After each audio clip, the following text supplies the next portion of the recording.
All right, started it and folks can start cruising in. Welcome everybody as you join in, get settled. Started it just a couple minutes early to let people in. We will get started in about 2 minutes.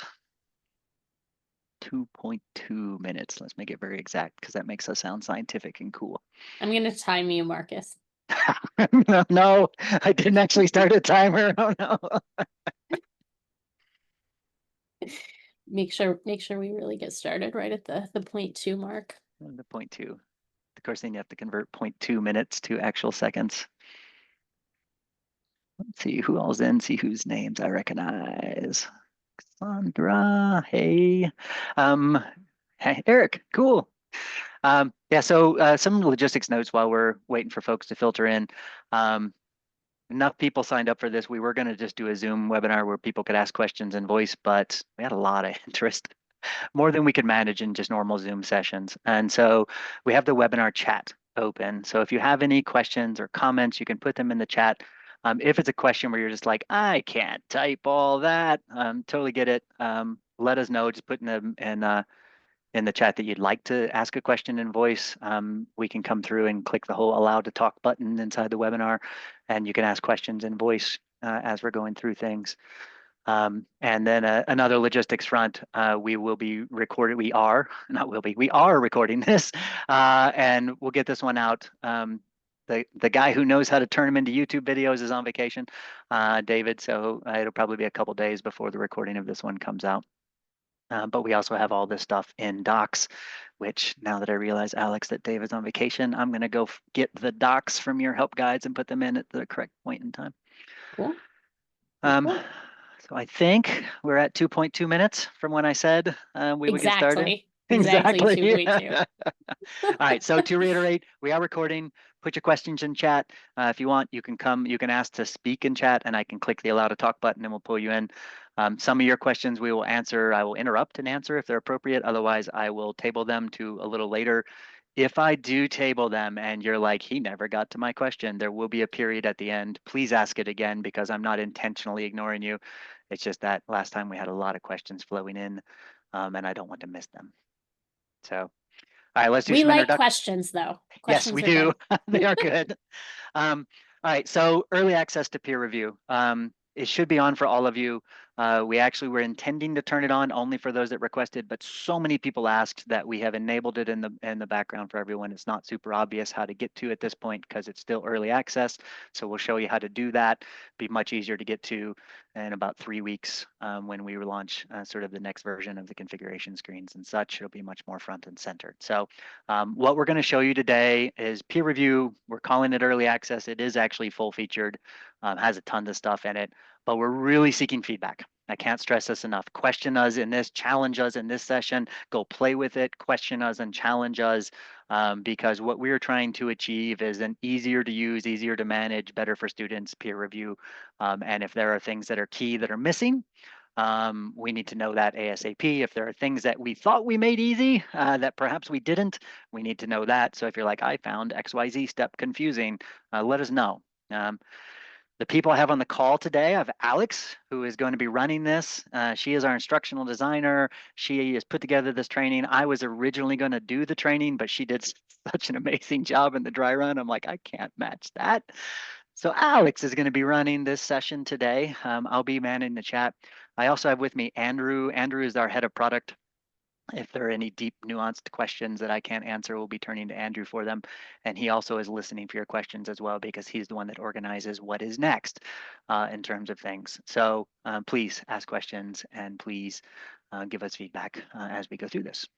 So I think without further ado, Alex, any logistics I needed to cover, or is it all you at this point? I think we're ready to go. Should I dive right in? Dive in. All right. Hi, everyone. As Marcus said, I'm Alex. I'm the instructional designer here at Harmonize, and I'm super excited to talk to you about peer review. It is a subject near and dear to my heart. I used to teach freshman composition and did many, many peer reviews. So I'm really excited that I get to talk to you about this thing that, like Marcus said, is all focused on making peer review better and easier. So we're interested in easier setup and grading, first of all. because peer review is something that is fantastic for students. It's fantastic for their learning in the moment. And I think it's fantastic for them as like lifelong learners. This is a skill we all need, right? Being able to take and give feedback. So it's something we should do more of. But I think a lot of the time we don't, because it's just so logistically complex and difficult to do well.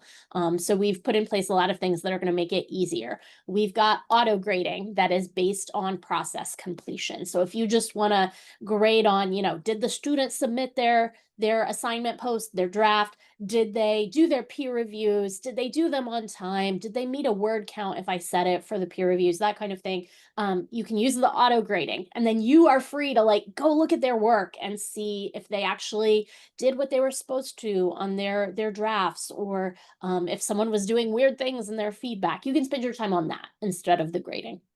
We've got automated assigning of peers, like just in time assigning of peers, so that you don't have to spend so much time messing around with finding which student to pair with which student. Although, if you want set peer review groups, we have that too. We also, because of this process of just-in-time peer review assigning, are hoping that this is going to give you something that is more resilient to late work. This was always the bane of my existence when I was running peer review, was people coming in and submitting stuff late, and now the groups are messed up. This way that we're going to assign peers sort of like at the right moment will help make things work a little better, even when some students submit stuff late. And then finally, in terms of easier grading and setup, we're offering a much better grading interface than you likely have available to you right now, in your whatever way you are doing and grading peer review. And I'm really excited to show you that. Okay, so that's the first thing, easier setup and grading. Second thing, we want student participation to be easier. We don't want it to just be easier for you. We want it to be easier for your students too, because it can get confusing for students. So we're going to show them exact due dates for both the draft, or the assignment post as we call it, and for the peer review. So there are two distinct due dates, not one, which is very exciting. So hopefully you won't have students getting confused about like, okay, do I do my post now or do my peer review? What's due? And then at each of those phases, we're going to show them the correct instructions. So when they're supposed to be submitting, posting their assignment, we're going to show them the assignment instructions. And when they're supposed to be doing their peer reviews, we're going to show them those instructions. So just making those two phases clearer and better for them, which again makes things easier for instructors, I think, because you don't want to be dealing with all of the questions from students. That's another time suck. And then the last thing we're really excited about is opening up peer review to any discipline. So we kind of think of peer review as something that's just for English teachers or just for writing, but we're offering critique tools for video, for images, for screen recording. We're offering the ability to record and create content, multimedia content for your assignment post, for your draft, but also to do all that stuff in your comments. So if you want students to record videos, they can. If you want them to comment on videos, they can. If you want them to record video comments for each other, it's all stuff that we're trying to make easier and better. Okay, so that's kind of the overview. And I see people saying nice things in the chat, so thank you very much. We're going to go ahead and roll into looking at a student view. And just to kind of give you an arc of what I'm going to show you, I'm going to start by showing you sort of a demo that walks through some screenshots of like, what does the process look like for a student? And this is based on a student-facing guide we created, actually, because another thing we're really proud of is offering lots of guides for both instructors and students to make, again, the process easier. So we'll kind of walk through that guide, through that demo of like what it looks like from a student perspective. Then we're going to hop over into a learning management system to see what like an actual peer review might look like with some mocked up student activity and stuff. And then from there, we're going to see what it looks like from the teacher perspective. And then finally, talk about setup, how you actually build one of these. So Marcus, Andrew, looks like no questions have come in yet, but if you do see something, let me know. Will do. Okay, you pop over here. I'm going to expand this so it'll hopefully be nice and big. I've still got my chat here though, so hopefully I won't miss too many things. Okay, So this is a peer review assignment we mocked up. This is kind of a standard assignment, right? Like an essay, but you can see some neat things here. So one is that in the upper right-hand corner, we have the requirements. And again, this is a student view. This is what a student would see coming into their peer review assignment. So they see when their assignment post is due. They see the exact date they're supposed to post their assignment, and they can also see clearly when their peer reviews are due. They have two separate due dates, and it tells them also exactly how many peer reviews they need to do. So we're telling them what they need to do and when, and foregrounding that right at the front of the assignment. We've got some Alex, instructions here. Yes. it would be good to mention that for those pros that are like, I've used Harmonize a lot, this is going to look very similar to Harmonize, and that's on purpose. We basically are trying to keep it as familiar as possible to what students have used for Harmonize, and then we are go for Harmonize discussions, and we're going to layer on peer review on top of that. So if you're seeing this and you're like, isn't this just like the discussions? The answer is yes, initially, but you're going to see how we layer peer review on top of that as you go through. Yeah, I appreciate that, especially because one thing I wanted to mention here is that that's really a virtue of it. Like when I was supporting instructors as an instructional designer, I was wary to put too many learning technologies into one class because I think it becomes a burden for instructors to like and students to learn all these different learning technologies. So it's really cool that you can have something that is both discussion and peer review that is essentially the same platform. So there's not like this whole other thing to learn. So anyway, my aside as a former instructional designer in higher ed. The other thing maybe worth mentioning here, like I said earlier, this test student is at the very beginning of the process. And so we see the assignment post instructions. We don't yet see the peer review instructions. So what we are displaying for students is exactly what they need to see in the moment. Okay, then I'm going to skip ahead a couple to where I was.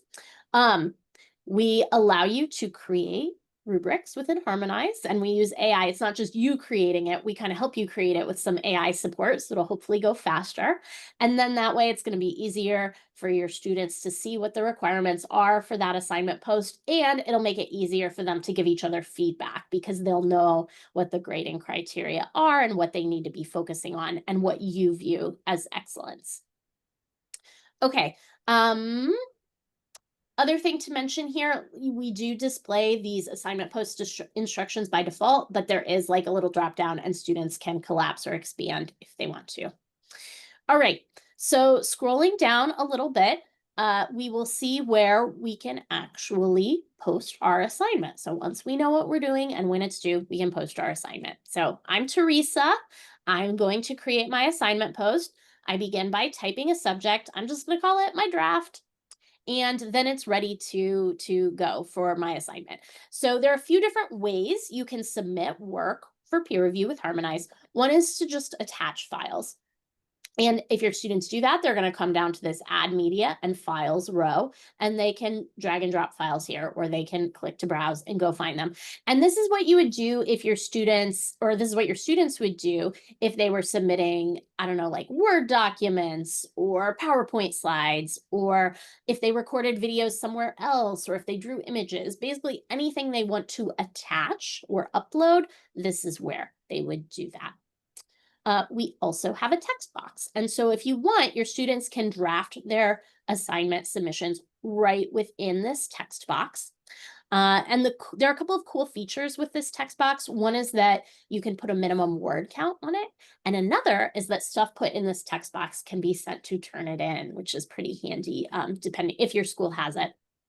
So one thing I've been thinking about is like as an option, you could have students attach a draft, but then also have them copy and paste stuff into the text box. And then you're going to have it both ways, right? Like you can see the good formatting that you like in the document, but you're also getting plagiarism detection, and you're also getting the minimum word count, which that was always a big deal for me. I was always like, come on, guys, just have your drafts meet the minimum word count. All right. And then the last but not least thing here, I like to call this the goodies row. I'm sure it has some technical term that Andrew could share with us, but I just call this the goodies row. Lots of good things live here. If you want your students to record a video directly within Harmonize, they can do that here. It's the little camera. If you want them to record audio, like do a podcast and then peer review each other's podcasts, do that here.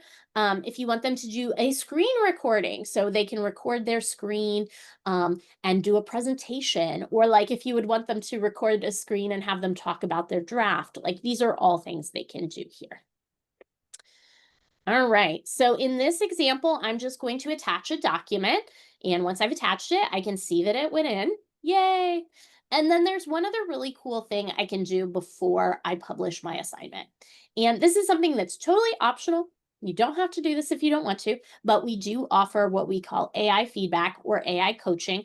And this is basically a chance for students to get a round of guided self-assessment before they even get to the peer review stage. So if you do a rubric in Harmonize and you enable the coaching, students can click here and they can see how they're doing based on the rubric you created. So I'm going to click there and just show you what this might look like. So if I were this sample student, I'd be very excited. I've got little room for improvement on the first 3 grading criteria, but I'd be able to look and say, oh, I have some room for improvement on academic writing and rhetorical effectiveness. And now I know where I'm going to go focus my revisions. So we're not giving them specific suggestions. We're not saying you did this wrong or you need to go do this. It's a tool for self-assessment and reflection so that then students can go and make changes and hopefully have their drafts be that much better before they even start the peer review. Marcus, I saw you starting to unmute. Did you want to dive No, in? I realized I was off mute, so my apologies. That was me going on mute. Oh, okay. All right. So and if they wanted to, they could go make changes and then rescan and hopefully they've done better. Gives a good feeling when we can make improvements and do better. All right, so I'm going to click publish. At that point, I'm done. I can publish. You'll notice that the peer review instructions showed up. So at that stage, like students come in here, they can see the instructions for peer review and they can confirm that their assignment is here. I'm like, okay, yeah, I'm Teresa. This is my draft. It's here. This is good. And then if other students have submitted work and haven't been paired up yet and are available for review, I can go ahead and start doing my peer review. If for some reason, like maybe I'm the first one in here, or I've come in at an odd time and other people just got paired up and there's nothing at this exact moment available for me, what I will instead see is that button will be grayed out. And right above it, I will see something that says there's no work to peer review at this moment. Please check back later. So now I know that I need to come back later and look at this. So that's kind of the basic interface for that. Marcus, do you have anything you want to add here? I did. There was a question came in that was going back to the coaching thing that I want to clarify. Someone asked about what the coaching was based on. It is purely based on the instructor rubric. The instructor builds the rubric. They make it exactly what they want. We use that rubric to do that coaching. So we aren't just saying like, AI, what do you think? Like they would do if they were going to ChatGPT. It is literally, here are the 4 things the instructor asked you to do. Here's the definition of poor. Here's the definition of excellent, etc. Therefore, here's where you need to improve. So it's entirely driven by the instructor's guidance and the rubric of what they would, what they do. Yeah, that is a good point.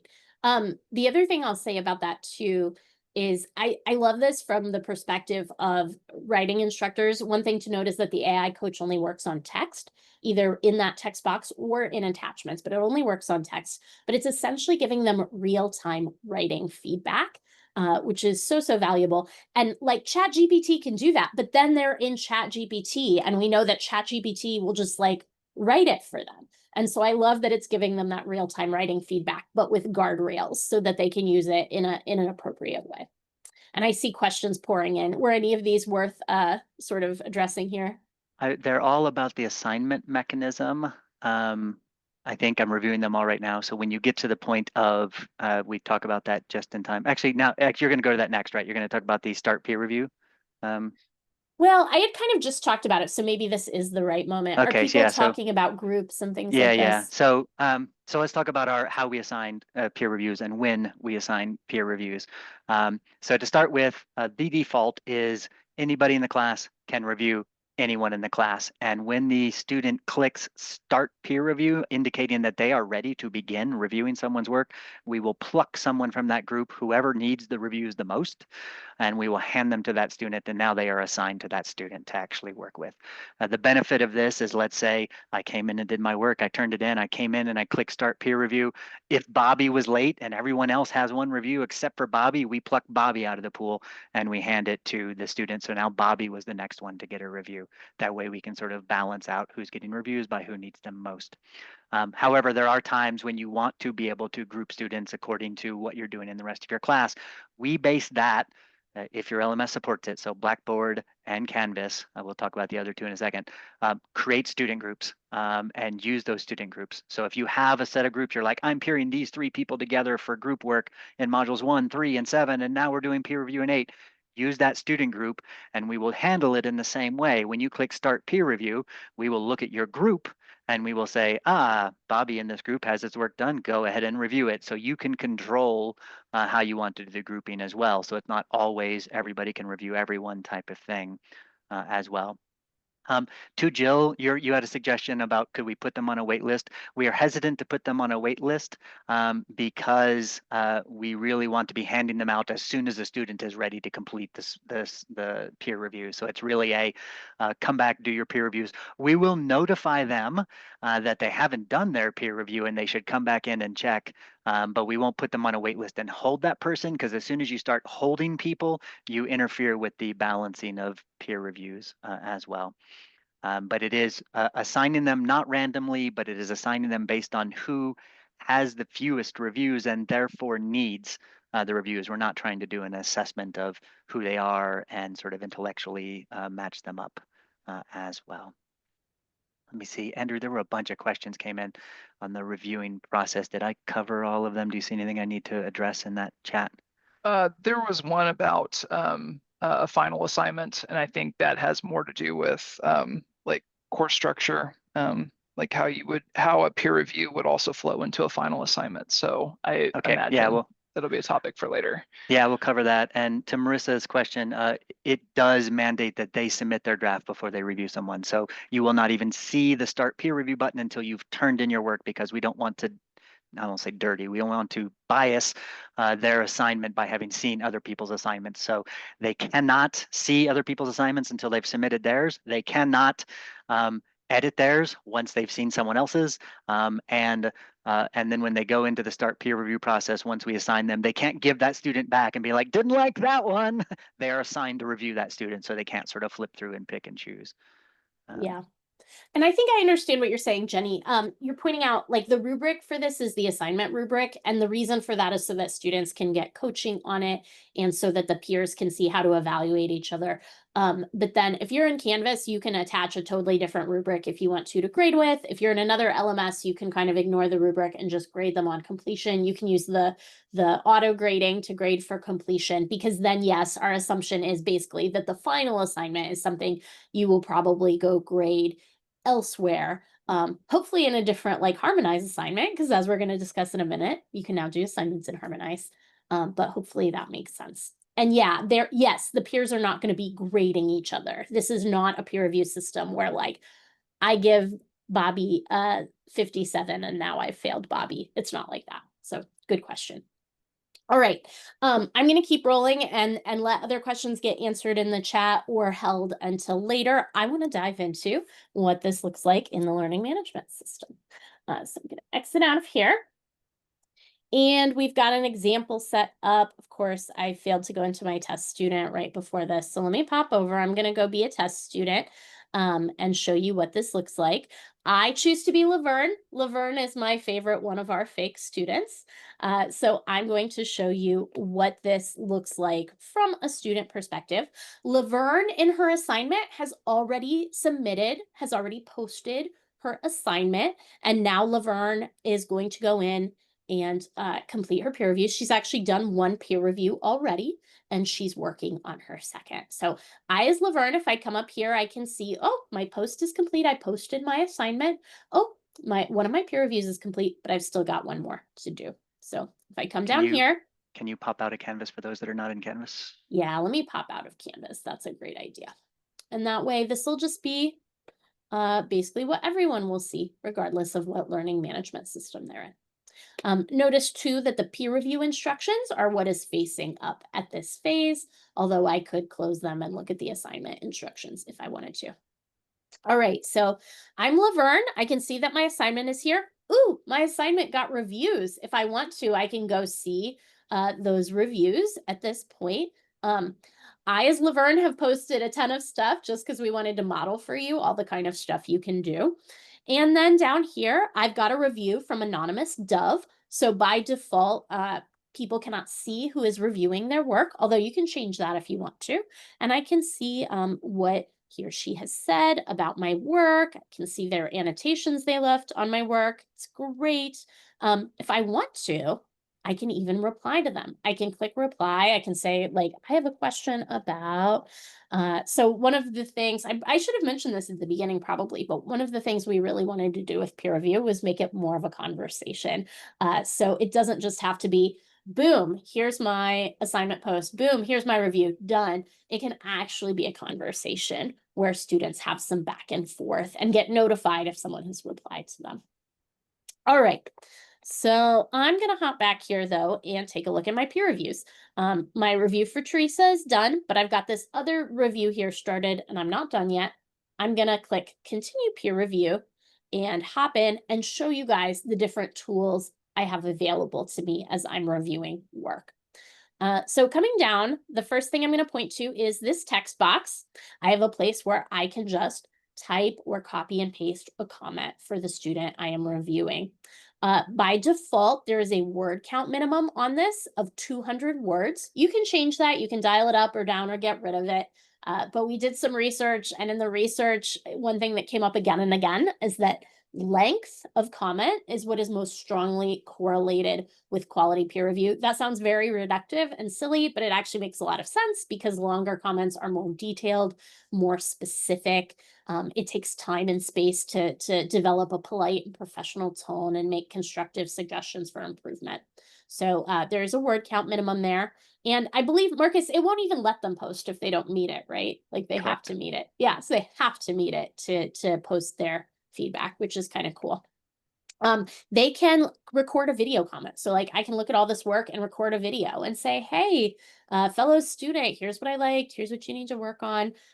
This is something really fun. They can record audio or screen record. Like I could open the draft and record myself or record that screen of the draft as I talked about it. All kinds of good stuff. And then there are also some tools that are going to let me comment on the work directly. So my peer here is Sola, and I've got some different tools for looking directly at Sola's work. So one is the annotation tool for documents. So I've got this essay here. Sola uploaded her essay. I can either click on add notes or I can click right on the essay, and it's going to open that up. I'm going to make it a little bigger. I can see here her essay. I can read her essay, and I can also comment directly on the essay. So over on the left here, there are some tools. The highlighter tool is usually available by default, but you can also click it and grab it and then highlight something and click add note and say, you know, like, I don't think you need this. Or, you know, whatever it is you want to say. We also have a pinning tool. This is great if someone is just missing something. Like I can come down here, there's nothing to highlight, but I can say, where is your work cited? The pinning tool is great too if you've got too many overlapping highlights, or if it's a document that includes visual components. That pinning tool is great for saying things about the visual components. And when I'm done with all my notes, there's this big X in the corner, and I can just click it to close. It's going to warn me that I need to review my notes. I can say, okay. And look, here are my notes. I've got a little summary of my notes right here. And if I wanted to, I could click edit and go back in and view them in the document. And that is not all, because as I said at the beginning, we don't just want this to be for reviewing written work. We don't want it to just be for English classes. We want everyone to be able to do peer review. So we also offer image annotation or drawing on images. So here's an image that my peer submitted. There's a button at the bottom that says respond by drawing. I can click on that And now I can draw directly on the image if I want to. I can go, whoa, what's this? I can drop a pin and say like, wow, big eyeball, or whatever it is I want to say. Um, and got a bunch of other tools here. You can change colors, all kinds of fun things like that.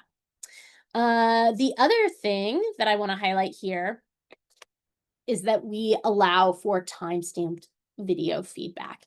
I'm going to go ahead and show this with the video. We could also do it with a screen recording. So either for screen recordings or for videos, you can click the respond within video button below, and it's going to give you your own copy of the video. I'm going to mute this so we don't have to hear me. I can click play, and oh, look, we have machine captioning. So that's another great thing here. Machine captioning for any videos recorded in or uploaded to Harmonize.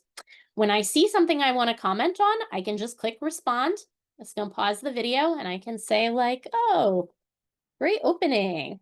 And when I'm ready, I can click play and then just click respond again. I'm going to be able to type another comment here.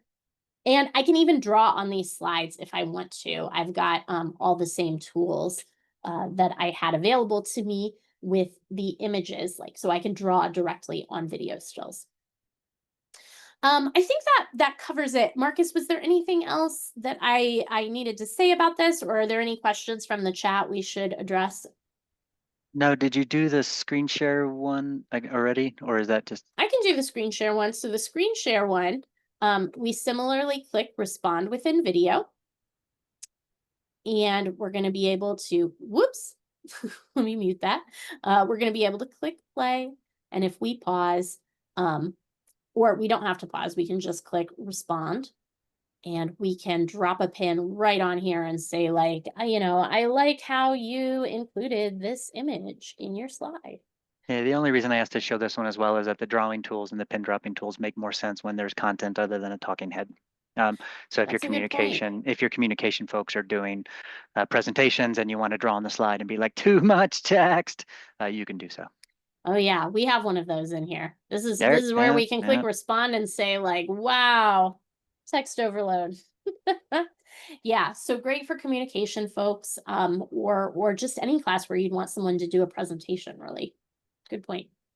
Okay, so when we're ready, we can click publish and our feedback will go through. I'm going to back out of here right now though, because I'm going to save this for my next demo. I'm not going to click publish. I'm A going to come question. out. Oh, yeah. Before you go, a question, we're going to discuss roadmap a little bit later, but a pertinent question came up here is that can the student actually use the rubric to give feedback? That's coming in Handwave early September, mid-September. Not exactly sure release. It's already built, but it needs to be tested, and we don't release things right around the start of the semester. So, so it's not a pie in the sky promise. It's actually already built, but not live yet. So come early fall semester, you'll be able to actually have the student do feedback based on that review. So they'll be mandated to fill out a comment per every single rubric criteria and select a rating without a score attached, but a rating for them so that they can actually give more structured feedback. And at that point, we would turn off the word count minimum because we are guiding them through what a more comprehensive critique looks like. Yeah. Yeah, because the length is really just a proxy for giving that detailed feedback on the different rubric criteria. Good point. All right, so I'm going to pop out of here and now show what everyone has probably been wondering about, which is what does this look like for an instructor? So I'm going to stop acting as this test student. I'm going to pop it out again though, so we can see it sort of LMS agnostic. So I'm in here now as the instructor. My meters are now showing me how many of my students have completed the work and who's fully completed it versus partially completed it. If I come down here, I can see just at a glance who has done their assignment posts, and I can see who has reviews. So this is exciting. Teresa and Laverne have both done their posts and gotten all their reviews. I can see, oh, Sola posted, but she doesn't have any reviews yet. Poor Sola. So this is a kind of nice view that is, again, reminiscent of classic Harmonize. So if you're familiar with Harmonize, you're familiar with this grid view where the assignment posts are laid out on cards in that grid. I also want to point us to something really cool, which is the activity view. If you are not in Canvas, your button here will say grades and activity, and this will also be where you go to grade. But if you're in Canvas, this is just going to give you an overview of activity in the peer review assignment. So I'm going to click on that. This is so cool. This gets me really excited. I tear up a little because I wish so much I had something like this when I was doing peer review. I can see it a glance. Sola's done. Sola did her assignment. She did her reviews. Everyone else is in progress because they submitted their posts, but they've only done one review. If someone hadn't started anything, I could see that there. There's even a button up here, students with incomplete submissions. So I can click that and then it's only going to show me the people who haven't done everything. It just makes it so easy to see who is missing some of their peer review stuff so that I can go in and start saying like, Nick, go do your peer review stuff, man. So that's a pretty exciting and cool thing. And then if you're, let me interrupt you for a second. A question came in like, how come not everyone has reviews here yet? We will make sure everybody gets one review before anyone gets two, if they turned in their work on time. So it'll go 1, 1, 1, 1, 1, 1, 1, 2, 2, 2, 2, 2, 2, 2. The only reason someone would not receive work is a review is if they turned it in late. And even if they turned it in late, we're still going to stick them at the top of the queue to receive the next review. But if they turned it in so late that everyone has already completed their things, it's possible they won't get a review if they turn it in 7 seconds before the due date type of thing. And this is, you make a really good point. So Sola, the reason she doesn't have any reviews, you can see she has 0 reviews. She's the very last one who came in and everyone else had already started a review. But because of that, the very next person who started a review, who was me, Laverne, was assigned to do Sola because the system looked at this and said, Sola doesn't have any yet. Sola needs a review. So this is actually demonstrating really well that behavior of like distributing the reviews. Okay, so this is a cool way to keep just like a feel of the pulse of the discussion. And then if you're not in Canvas, you can click on one of these students and you'll be able to come in here and grade. Or if you're in Canvas, you can come in here and see how they're doing, even if they're not done yet. If you are in Canvas, you're going to grade from the speed grader. And so I'm going to go ahead and show that. One thing I want to note for Canvas users, just like Classic Harmonize, nothing passes back to the speed grader until either the students have done all of the things or the due date has passed. So in this example, there's nothing here yet except for Sola, because Sola is the only one who did both her assignment post and her peer reviews. So I'm going to click on Sola just so we can see what grading looks like. And it's going to be a very similar view if you are not in Canvas. You're just not going to have the speed grader bit. Instead, you're going to have some harmonized grading stuff.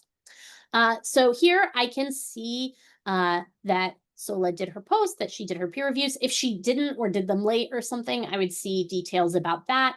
This particular assignment was set up for that auto grading, so I can see what points she was awarded. If I want to overwrite this, I can change the score however I would like. There is the rubric here, and if I wanted to, like, this can be the Canvas rubric that's attached that can even differ from the harmonized rubric if I really want. All right, looking here at what is available for me to see for Sola, right up top, we have Sola's assignment post. So I can see, okay, here's her draft. Here's what she submitted. And then right below that, I can see the reviews she has given. I love this. This is not how the grading interface works for every peer review platform, but I really like that this is the way it works because this is usually, I think, how most people want to grade on peer review. Like, I want to grade Sola on the fact that she did her post and she did her reviews. So it's really nice that I can see both of those things here. But if I do want to dive in and get different views, I can. Sola here is the anonymous moose. So I see this, I'm like, what's anonymous moose? But right up here, it tells me that this is Sola's review of Edith's assignment post. If I want to, I can click on that, jump right to Edith's post and see Edith's post with her feedback from Sola. Similarly, on Sola's draft, right up here, it says assignment title. So she titled her assignment post School, the Ultimate Visibility Trap. If I click on that, I can see Sola's post with any feedback she's received. Although, poor Sola, no feedback yet. It's okay, Laverne is working on it. So, couple of other things to gesture to here. There is a Turnitin score here. All of these were horribly plagiarized because we wrote the same thing for all of the fake students. This is where we see SOLA's plagiarism score if Turnitin was enabled and if that text box was used. So this is the score for the text here. And we could click on that to see the full plagiarism report and the AI score if your school has that. Also on this page, if you enabled AI coaching and if the student used it for this assignment, you will be able to view the results here. So if I click here, I can see SOLA's most recent scan. Okay, she had little room for improvement on everything in the most recent scan.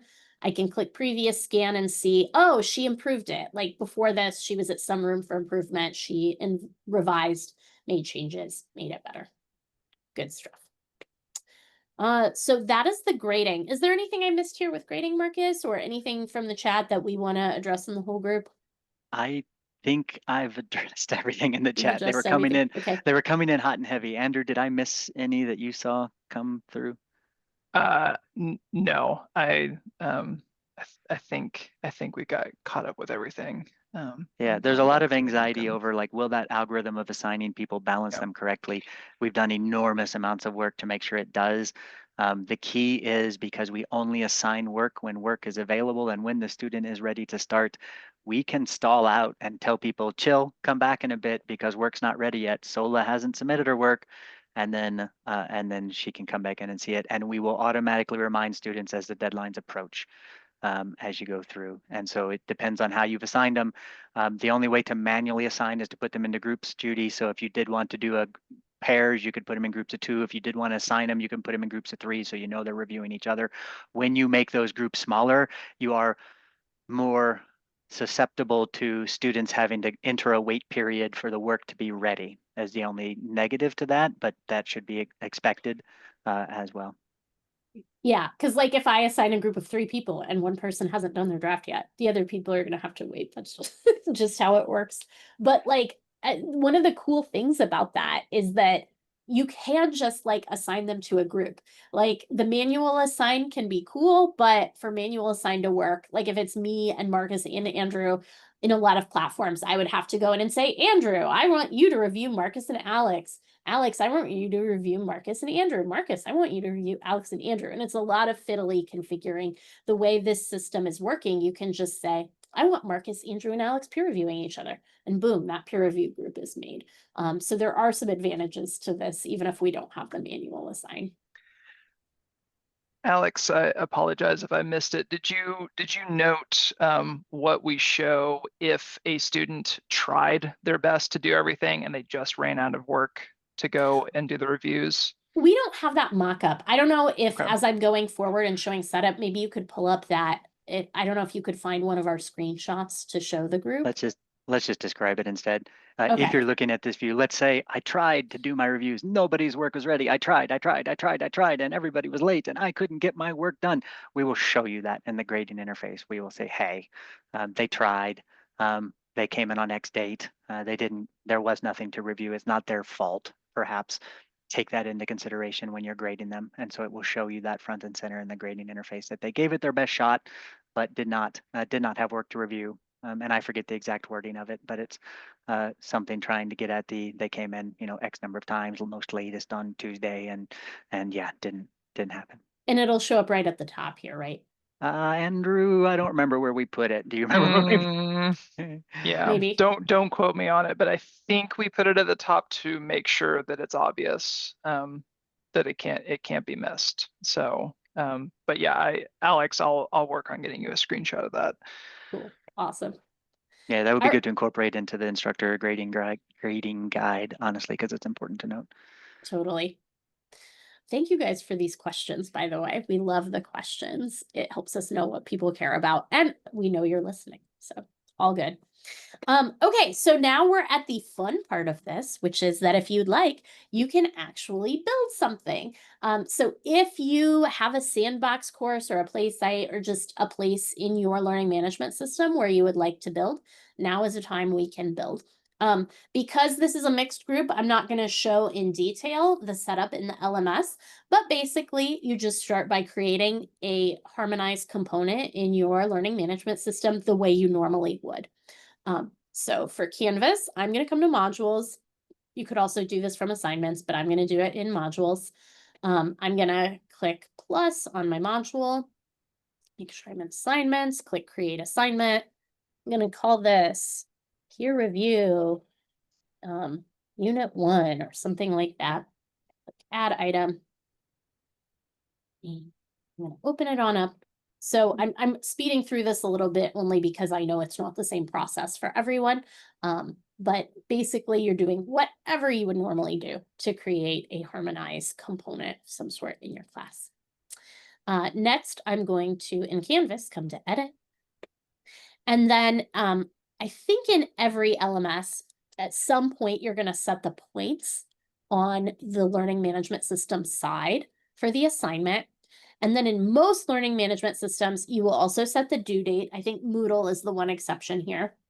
This is the final due date, not when the draft is due, not when the assignment poster is due. This is when the peer reviews are due. So I'm going to go ahead and set that. And then I'm ready to connect to Harmonize. And the way this works in Canvas is we do it through submission type.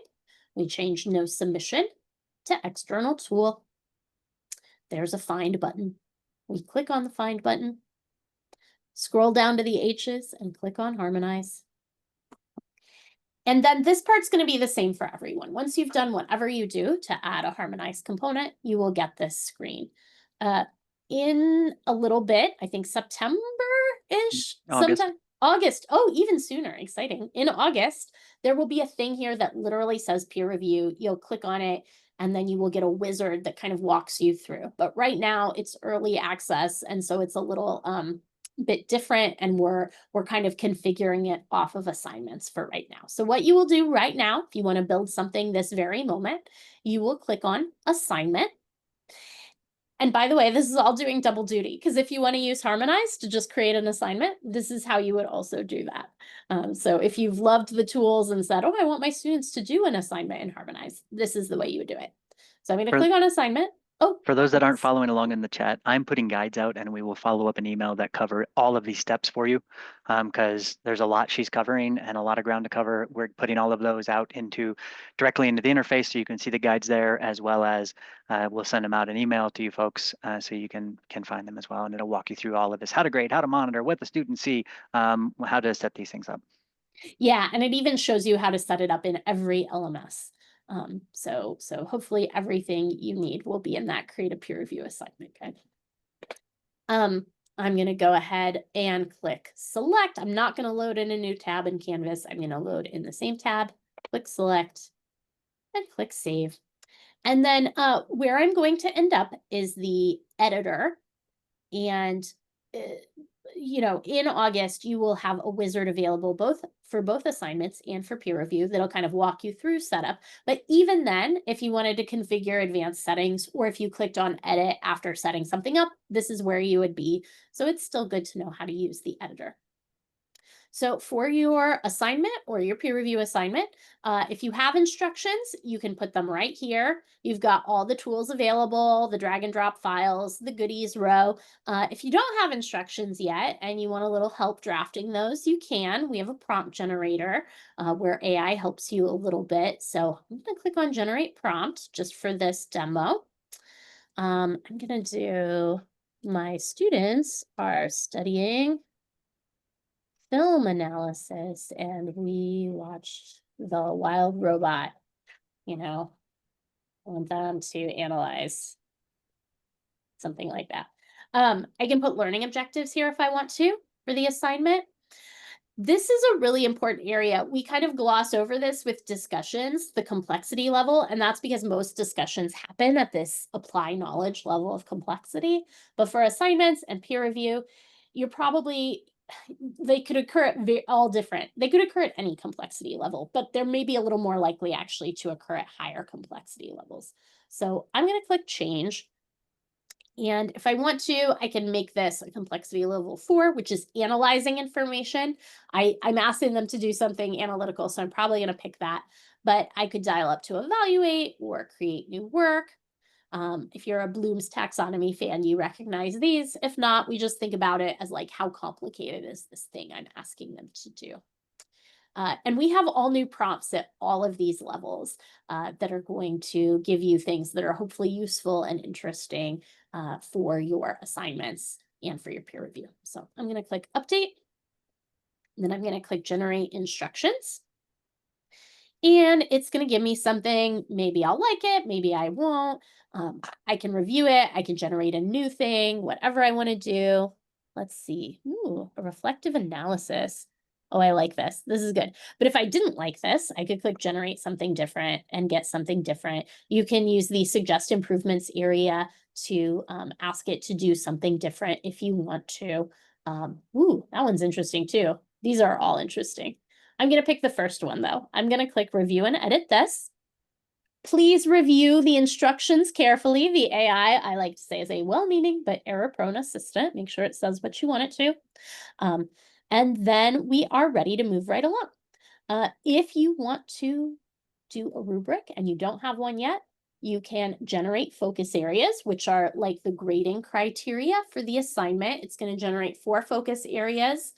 And then based on that, it will generate a rubric. And you have full control over editing and configuring these things, but it's really nice because rubrics are 16 boxes of little fiddly text, and they can be really time consuming to create. So the AI has taken a look at my instructions, and this is what it thinks I want to grade on. If it's wrong, I can edit any of these. I can delete these. I can add other focus areas. This is also where I can turn the AI student coaching on or off. If something is not coachable, you'll see a message about that. In this case, everything's good to go. So I'm going to click next. And it's going to generate a rubric for me.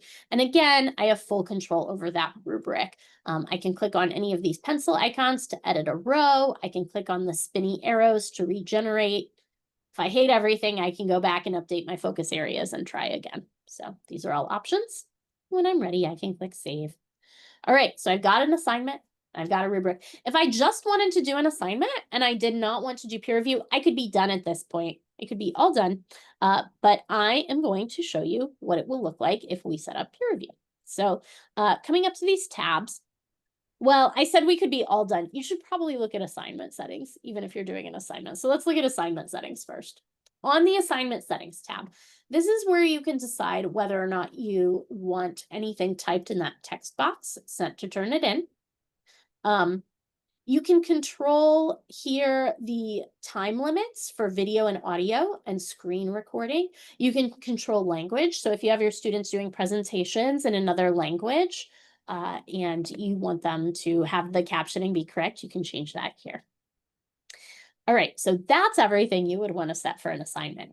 Next is peer review. So I'm going to pop over to the peer review tab for that. You'll see that peer review by default is off, but we can toggle it on, and then our peer review settings appear. We pre-populate some peer review instructions for you here.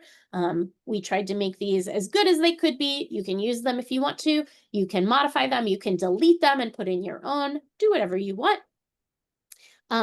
You can even add cool stuff to your peer review instructions if you want to.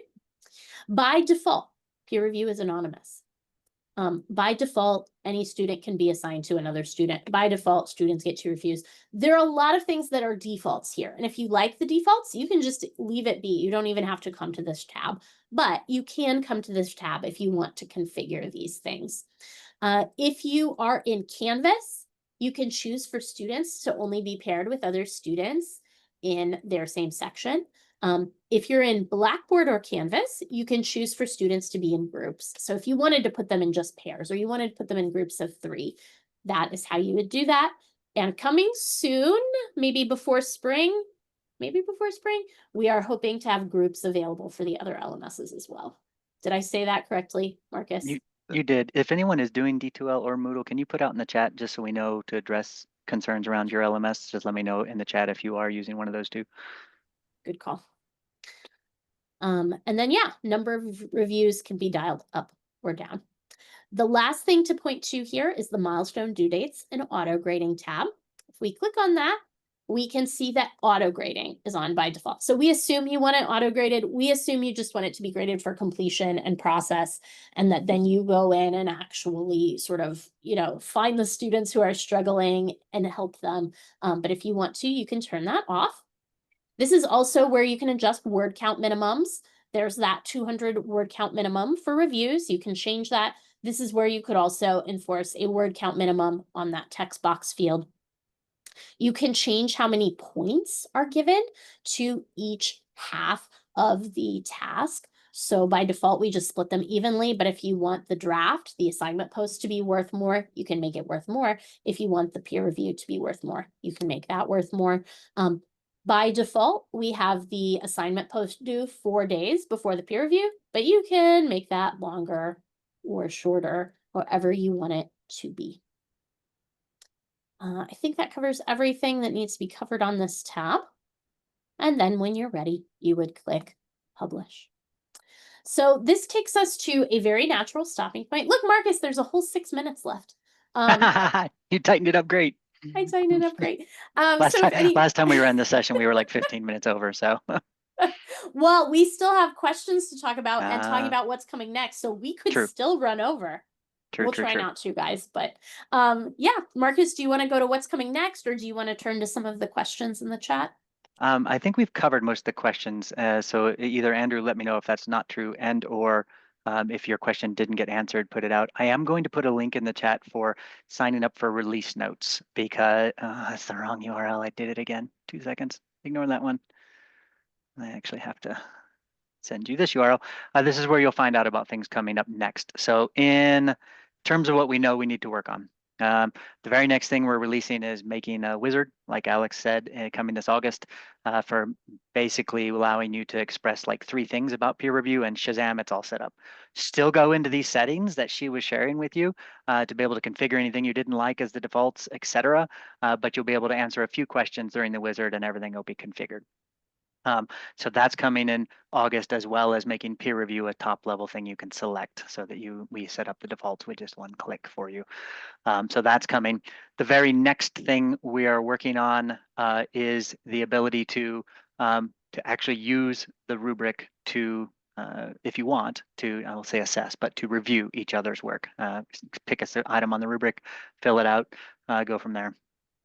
The other things that we know we want to work on, and is really going to be driven by your feedback, that AI coaching thing that Alex showed for the initial assignment, the forced revisions, we're thinking to build a rubric for peer review and use the exact same coaching mechanism. So instead of saying, we hope that 200 words expresses quality, or we hope that filling out a text area for each of your rubric criteria is implying quality, instead we can scan it with AI and say, your tone is, you're kind of being a jerk. We wouldn't say that. We would say much room for improvement on tone and positivity and constructive feedback type of thing, so that we can encourage more high quality peer reviews. There's a bunch of little things that we need to work on. Sort of, you notice that anonymity is currently set to be the peer reviewers are anonymous. The person being peer reviewed is not. You can change that, but the only way to change that is to also force anonymous grading on the instructor, which we think was a mistake in how we approached it. And so we need to address that. But that type of thing is, little things like that are also on our roadmap to play with.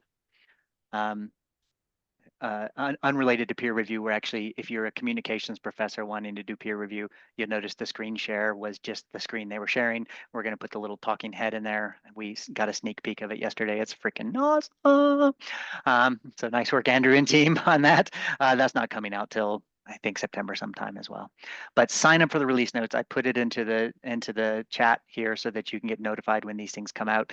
And as you play with this, let us know. You're like, no, I can't use this until XYZ is done, or I really love using it. I love this feature. Don't ever change that. Or I really wish it had XYZ type of thing for us. That type of feedback is how we're going to organize a lot of our fall roadmap. To be able to make sure that we're doing the right things for peer review. So this initial release is based on everybody we talked to. This is the set of things that everyone said they needed. Now go teach with it and let us know what we may be missing. Right. Team reviews. Okay, yes. That's the groups reviewing other groups. Okay, I think anonymous peer review is a bit strange. It seems to suggest you will say different things when your identity isn't attached. Jenny, you're correct. And so in a positive world, that would not be the case. You can turn that off if you don't want to do it. But some people do firmly believe that anonymous peer review will allow for more honesty as opposed to reviewing someone with their identity attached. In a perfect world, that wouldn't be necessary, but you choose. You turn it on, you turn it off at your call. Jenny, I never did peer review anonymously. I personally would turn that off.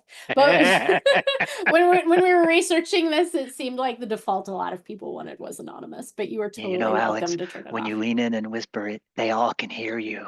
No, I thought that was just me and Jenny talking. Oh, was it? Oh, okay. That's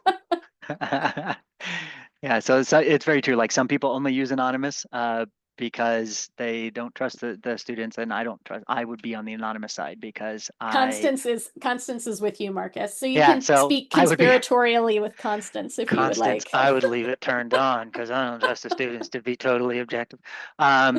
And this is a thing where the group was split 50-50, Yeah. slightly more towards wanting anonymous, which is why Yeah. it's the default.